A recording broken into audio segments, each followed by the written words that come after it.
चंद्रपूर काँग्रेसमधील अंतर्गत वाद आता थेट दिल्लीपर्यंत पोहोचला आहे। काँग्रेस नेते विजय वडेट्टीवार समर्थक 18 नगरसेवक दिल्लीला पोहोचले असून चंद्रपूर मनपातील महापौर पदाचा पेच आता पक्षाच्या केंद्रीय नेतृत्वाकडे जाण्याची चिन्ह आहेत। सर्वाधिक संख्याबळ असूनही अंतर्गत मतभेदांमुळे काँग्रेसला चंद्रपुरात अद्यापही सत्ता स्थापन करता आली नाहीये।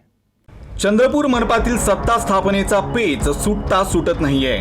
मनपात 27 जागांवर विजय मिळवलेल्या काँग्रेसला बहुमतासाठी अवघ्या 4 नगरसेवकांचीच आवश्यकता आहे। आकडेमोड सोपी असतानाही काँग्रेसमधील अंतर्गत मतभेदांमुळे सत्ता स्थापनेचा मार्ग मात्र अडथळ्यात सापडलेला दिसतोय। विजय वडेट्टीवार आणि खासदार प्रतिभा धानोरकर यांच्यातील मतभेद अधिक तीव्र झाल्याने हा वाद आता निर्णायक टप्प्यावर पोहोचलाय।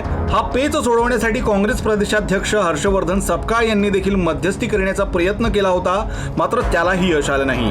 अखेर आता विजय वडेट्टीवार यांचे 18 समर्थक नगरसेवक दिल्लीत दाखल झाले आहेत। काँग्रेसचे राष्ट्रीय सचिव के.सी. वेणुगोपाळ यांची ते भेट घेऊन या वादावर तोडगा काढण्याची मागणी करणार असल्याची माहिती आहे। विजय वडेट्टीवार गटाकडे 18 नगरसेवकांचा पाठबळ असून प्रतिभा धानोरकर गटाकडे उर्वरित 9 नगरसेवक आहेत। या दोन्ही गटांकडून स्वतंत्र गट नोंदणी करण्याचे प्रयत्नही करण्यात आले। तर काँग्रेसकडून लवकरच सत्ता स्थापन न झाल्यास काँग्रेसची सत्ता स्थापनेची संधी हुकण्याची देखील शक्यता आहे। त्यामुळे आता काँग्रेसचं केंद्रीय नेतृत्व या प्रकरणात हस्तक्षेप करून काय निर्णय घेतं याकडे राजकीय वर्तुळाचं लक्ष लागलंय।